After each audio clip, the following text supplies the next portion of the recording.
Dans la vidéo qui va suivre, je te dis comment trouver un bon chauffeur, comment recruter un bon chauffeur pour ton activité de VTC à Abidjan. C'est juste après cette introduction.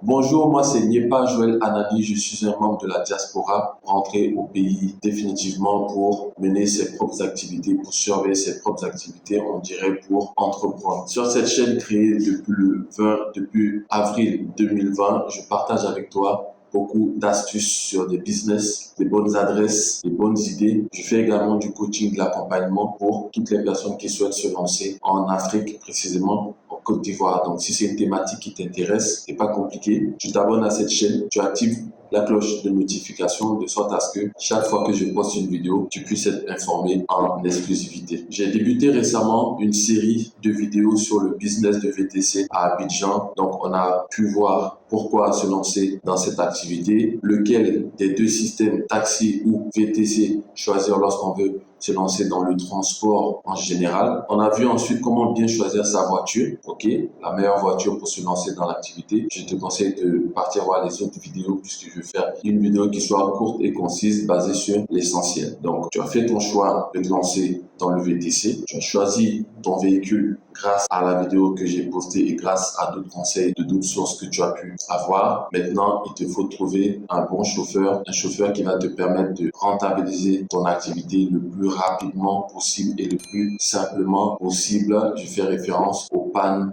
et aux tracasseries liées à cette activité-là dont on rentrera dans les détails un peu plus tard. Ce que je peux vous dire sur le choix du chauffeur, c'est qu'il faut éviter les chauffeurs clé voiture ou alors des chauffeurs clé en main. C'est quoi un chauffeur clé en main? Le chauffeur clé en main, ça, comme ce qui se faisait traditionnellement avant, c'est quelqu'un qu'on connaît ou qu'on ne connaît pas, à qui on remet le véhicule de façon, je dirais, presque automatique pour que cette personne puisse aller travailler. J'ai l'habitude de dire que ce qu'on a obtenu facilement, on lui donne peu de valeur. On en donne très peu de valeur à ce qu'on a obtenu facilement. Lorsque vous donnez votre clé de façon automatique, rapide à un chauffeur pour aller conduire, il y a très peu de chances qu'il valorise cette activité, bien que ça soit de cette activité qu'il se nourrisse. C'est vrai que c'est assez paradoxal de jouer avec son gagne-pain, mais on voit ça ici tous les jours. Ma méthode à moi, c'est de faire un recrutement traditionnel comme s'il s'agissait d'un poste de commercial, de comptable, de RH. La première chose déjà, c'est de mettre une annonce sur les réseaux sociaux, mais encore mieux, c'est de passer par le bouche à oreille. Je dis souvent que les bons chauffeurs connaissent les bons chauffeurs, les mauvais chauffeurs connaissent les mauvais chauffeurs. Le bouche à oreille peut vous permettre d'avoir des bons chauffeurs qui sont déjà connus, qui ont une historique avec la personne que vous connaissez et qui va faire quand même attention à ses agissements par rapport aux liens, par rapport aux contacts, on va dire, que vous avez en commun. Donc, la première solution qui est vraiment efficace, c'est le bouche à oreille. Il y a toujours quelqu'un qui connaît un jeune qui sait conduire ou qui est déjà dans le transport, qui cherche une voiture, qui cherche une activité. Ensuite, si vous n'avez pas cette possibilité-là, c'est de passer par des annonces classiques sur les réseaux sociaux. Nous utilisons Facebook, donc Facebook Job. Et très rapidement, vous verrez qu'il y a pas mal de personnes qui vont répondre. Il y a également des groupes dédiés, tels que Ziva, tels que Chauffeur Propriétaire Yango. Vous allez sur Facebook, vous tapez Yango, il y a pas mal de groupes qui se sont constitués. Vous avez la possibilité de laisser également une annonce là-bas pour avoir des nouveaux chauffeurs. Moi, j'avoue que je préfère des gens qui n'ont pas d'expérience dans cette activité parce qu'elles ne viennent pas avec un bagage négatif. Elles viennent on va dire toutes neuves, elles viennent sans expérience et toi tu les formes à ta manière, tu les formes avec tes propres procédures. Donc ça c'est aussi une possibilité pour pouvoir recruter la personne. Donc une fois que vous avez cette personne, une fois que vous envoyez l'annonce, vous demandez à ce que les personnes envoient un CV et une lettre de motivation. Alors certains diront, pour un poste de chauffeur, pourquoi un CV et une lettre de motivation? J'avoue que la lettre de motivation c'est assez facultatif, mais au moins un CV. Pourquoi? Parce qu'aujourd'hui, les personnes qui utilisent le service des Yango ne sont pas les mêmes personnes qui utilisent les taxis classiques. On va dire que tout le monde utilise les services de taxi classiques, mais seules des personnes qui, on va dire, qui aspirent à, on va dire, des personnes d'un certain niveau social utilisent le Yango pour le confort, pour le fait qu'on peut utiliser ces véhicules-là pour aller à un rendez-vous. On peut passer par de la location journalière. Donc, si vous voulez, c'est un service premium par rapport au taxi rouge. Du coup, un chauffeur qui a la capacité de faire un CV, sachant qu'aujourd'hui, en allant dans un cyber, on n'a pas besoin d'être lettré, en allant dans un cyber, le responsable du cyber peut très facilement vous faire un CV sans souci. Mais au moins, c'est une démarche qu'on doit pousser le chauffeur à aller faire. Ça rend l'obtention du poste un peu plus complexe et du coup, il va mieux le valoriser par la suite. Et ça permet aussi de savoir si le chauffeur a un certain niveau scolaire. Rappelez-vous que les gens qui prennent les Yango aspirent à mieux.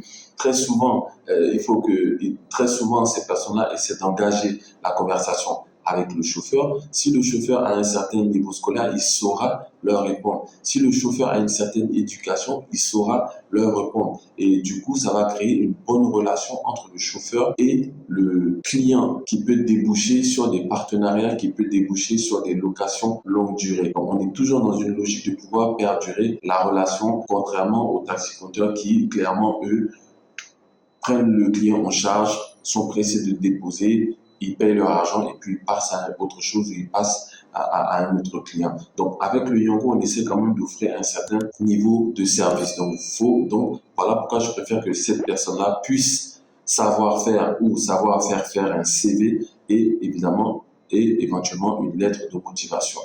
Ensuite, on passe par un entretien, une fois de plus, classique. L'entretien, comme tous les autres entretiens classiques, permet plusieurs choses. Déjà, de voir si le CV est réel, en posant des questions, bien sûr, sur le CV et en voyant comment les réponses sont données, mais également de détecter la personnalité de la personne, ce qui n'est possible qu'à un entretien. On n'a pas besoin de personnes qui sont menteuses, on n'a pas besoin de personnes qui sont voleuses, on n'a pas besoin de personnes qui sont trompeuses. Tout ça, c'est possible à un certain niveau de détecter ça pendant l'entretien. Bien sûr, après, on sait que l'entretien, c'est une mise en scène, on sait que l'entretien, c'est un jeu de rôle, et puis par la suite, c'est là qu'on découvre la vraie personne, et c'est là aussi que la vraie personne découvre aussi le vrai visage de l'entreprise. Donc, tout le monde joue un rôle pendant l'entretien, mais ça vous permet quand même de voir le type de personne. Moi, j'ai des jeunes qui sont venus carrément, qui ont gardé leur casquette pendant tout l'entretien. Okay?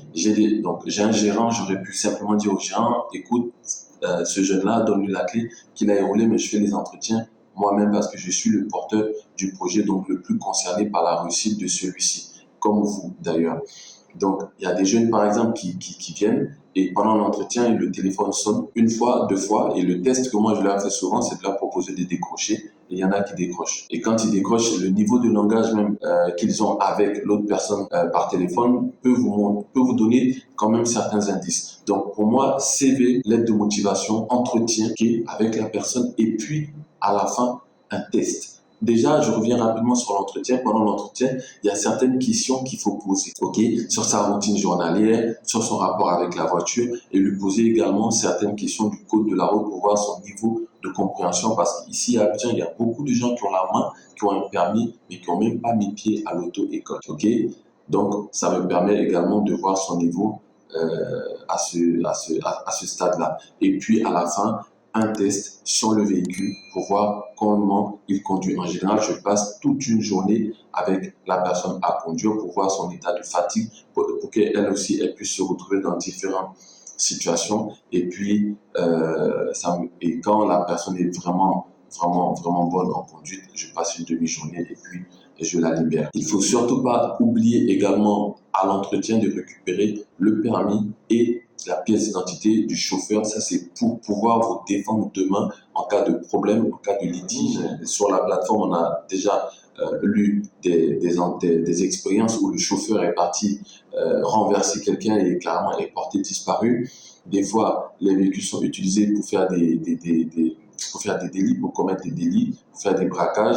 Des fois, le véhicule est donné à un autre chauffeur qui n'est même pas connu par la structure. Ça, c'est régulier. Dernièrement, on a eu un de nos chauffeurs qui a donné le véhicule à quelqu'un qu'on ne connaissait pas. Et pendant 2 jours, notre chauffeur n'avait plus de nouvelles justement de ce chauffeur-là.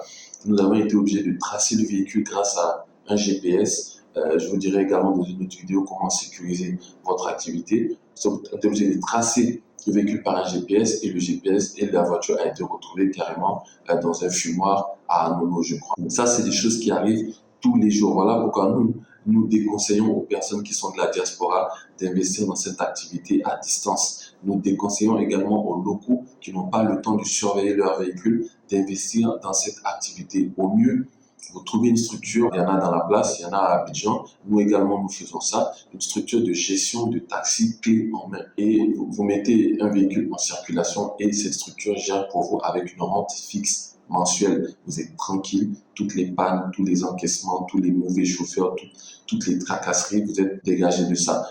On a une vidéo également où on propose nos services. N'hésitez pas à aller la voir pour comprendre et puis également descendre en barre de description, il y a un lien. Vous cliquez dessus, c'est mon agenda en ligne pour prendre du coaching, de l'accompagnement pour que vous puissiez bien comprendre cette activité au cas où vous souhaitez vous lancer. C'est une activité qui est très rentable.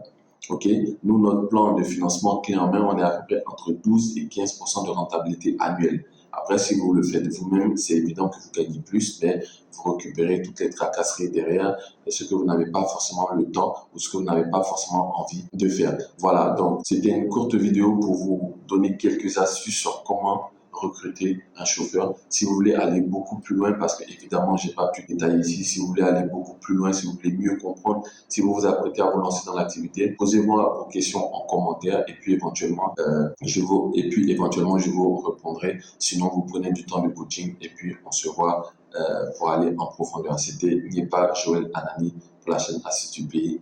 À la prochaine opportunité.